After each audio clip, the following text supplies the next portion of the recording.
Imagine yourself being a criminal condemned to die on the cross. While you atone for your grave sins against God and your neighbor, the other condemned criminal persistently bargains for his escape with the Messiah.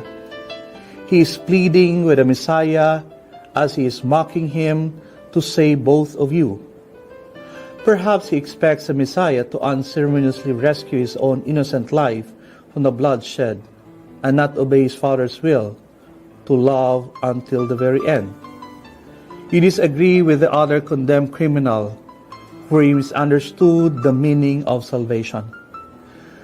You may have learned from your elders the prophecy of the innocent yet suffering Messiah, like a lamb led to the slaughter in silent surrender as an expiation of the faults of us all.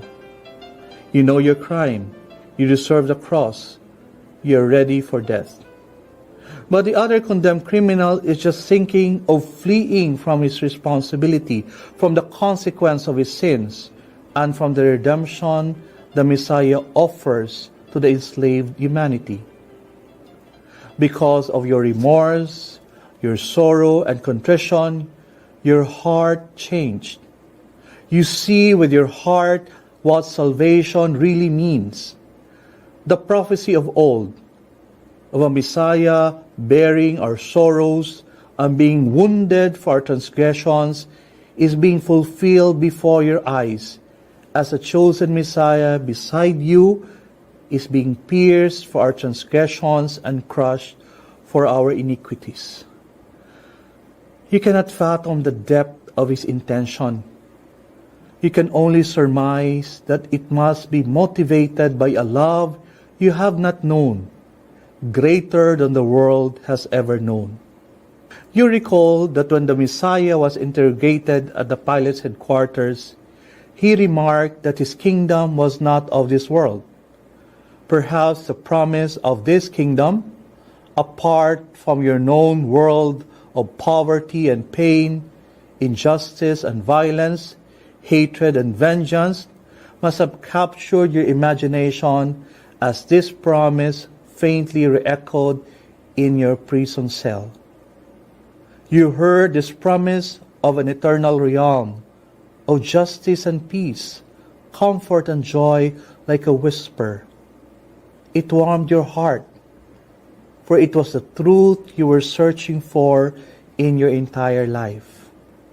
This truth prepared you as you carried your cross to meet your end, or hope for a new beginning. And when in supplication you beg the Messiah to remember you when he comes into his kingdom, you uttered the desire deep buried in your heart to the years of struggling with life's miseries, wrong turns, bad decisions, and cruel environs.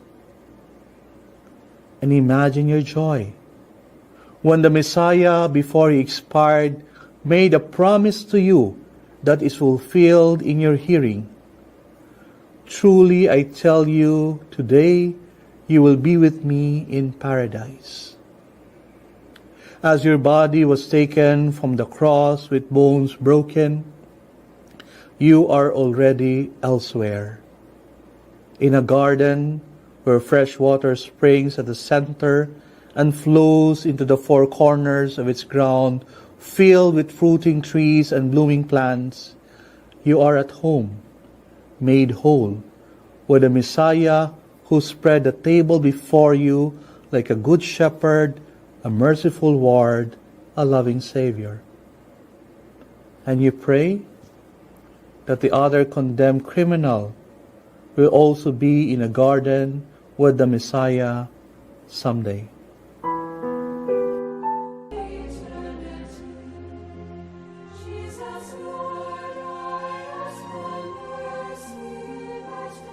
Give glory.